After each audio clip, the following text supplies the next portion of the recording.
మంచి న్యాయం న్యాయం చేసింది. దీనివల్ల ప్రధాని కూడా ఆయన స్పందన కానివ్వండి, ఆయన చేసిన విధానం కానివ్వండి, సహకారం కానీ చాలా గొప్పతనంగా చేశారు.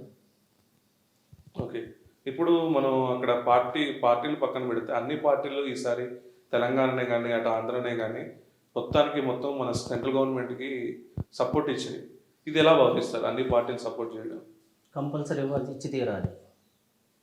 ఎందుకంటే ప్రధాని మోడీ గారు చేస్తున్న పనులు అటువంటివి, సేవలు అటువంటివి. మన ఇప్పుడు ఏపీలో కానీ ఉమ్మడి టీడీపీ కానీ అన్ని జిల్లాల వారికి అన్ని బ్రహ్మాండంగా ఉంది కాబట్టి మనం కూటమికి ప్రధాని మోడీ గారికి మనం సపోర్ట్గా ఉండి తీరాల్సిందే. ఓకే. ఇప్పుడు ఆంధ్రాలో ఎలా ఉంది రాజకీయం? ఆంధ్రాలో నెంబర్ 1 ఉంది రాజకీయం. ఓకే. అంటే పబ్లిక్కి యూజ్ అవుతుంది? పబ్లిక్ బాగా చాలా యూజ్ అవుతుంది. ఓకే. ప్రతి ఒక్క కార్యకర్త కానీ, ప్రతి ఒక్క శ్రామికుడు కానీ, పని చేసుకునేవాడు కానీ, ఆటోవాడు కానీ, రిక్షావాడు కానీ, పండ్ల కొట్లు పెట్టుకునే వాళ్ళు కానీ, వాళ్ళు ఇప్పుడు అప్పటికి ఉన్న గత ప్రభుత్వం 5 ఏళ్ళకున్న కానీ ఇప్పుడు ప్రభుత్వం చాలా తేడా వచ్చిందండి, చాలా మార్పు వచ్చిందండి. మేము గత ప్రభుత్వంలో చాలా ఇబ్బందులు పడ్డాము, చాలా నరకం అనిపించాము. బాబు గారు ఉమ్మడి కూటమి వచ్చిన తర్వాతకి మాకు కొన్ని కార్యక్రమాలు చేసే కార్యక్రమాలు కానీ, వాళ్ళు పెట్టే పథకాలు కానీ, అన్నా క్యాంటీన్లు కానీ, ఈ చిల్లర వ్యాపారస్తులు కానీ, వీరి చిరు వ్యాపారస్తులు కానీ చాలా మంచిగా జరుగుతుందని ప్రజలైతే మంచిగా సంతోషంగా ఉన్నారు ఇప్పటి వరకు బాగానే ఉన్నారు. ఓకే. ఇప్పుడు వచ్చేసరికి ఇక్కడ తెలంగాణలో మొన్న టీఎన్టీయూసీ ఎలక్షన్ తర్వాత ఇక్కడ తెలంగాణలో కూడా కూటమి సర్కార్ ఫామ్ అయ్యే ఛాన్స్ ఉందనేసి మన మేధావులు చెప్తున్నారు. ఇది ఇక్కడ ఫామ్ అయ్యే ఛాన్స్ ఉందా? తెలంగాణలో అసలు ఎప్పుడు కూడా తెలంగాణ అంటేనే తెలుగుదేశం అడ్డా. ఓకే. ఫస్ట్ నుంచి కూడా కార్యకర్తలు మనకి తెలంగాణకి బలం. నాయకులు వస్తూ ఉంటారు, పోతూ ఉంటారు, అవి పెద్దగా లెక్కలోది కాదు. కార్యకర్త ఇక్కడ లీడర్. ఓకే. ఇంకోటి ఏంటంటే తెలంగాణలో టీడీపీకి ఉన్న కేడరింగ్ అసలు ఎక్కడ లేదు అసలు వాస్తవానికి. ఏదైనా రాబోయే రోజుల్లో మళ్ళీ ఉమ్మడిదే కూటమి ఉంటుంది పక్కాగా. కూటమిది పక్కా.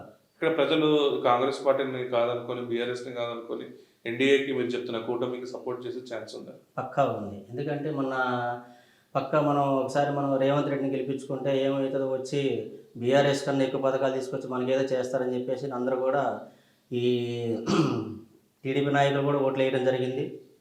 ఏది రేవంత్ రెడ్డిని గెలిపించాలని. తర్వాత జనాలకు కూడా అర్థమైపోయింది ఏం లేదు విషయం అని చెప్పేసి. మళ్ళీ వచ్చేది కూటమి ప్రభుత్వమే, పక్కా తెలుగుదేశం పార్టీ.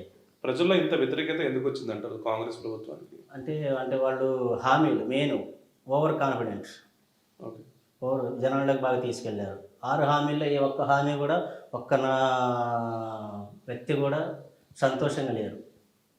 ముందు ఏంటంటే ఆయన పెట్టిన 6 హామీలన్నీ కూడా ఫెయిల్. వచ్చిన ఇప్పుడు ఆయన ముఖ్యమంత్రి అయిన 6 నెలలకే జనాల్లో ఫెయిల్ అయిపోయాడు. ఇంకా అలాంటప్పుడు ఇక బీఆర్ఎస్గా ఎటు ఛాన్స్ లేదు. మరి తప్పదు కాబట్టి మళ్ళీ కూటమి. తప్పదనేనా లేకపోతే ప్రజలకి ఏమైనా లబ్ధి చేస్తారని? ప్రజలకి లబ్ధి చేకూరుతుందని ఒక ఆశ, నమ్మకం. ఓకే. ఇప్పుడు వచ్చేసరికి మీరు చెప్తున్నారు ఇక రాష్ట్రం వచ్చేసరికి కాంగ్రెస్ పార్టీ అధికారంలో ఉంది కదా, ఇక్కడ లోకల్ బాడీస్లో ఇప్పుడు కూటమి ఏమైనా వచ్చే ఛాన్స్ ఉంది అంటున్నారు.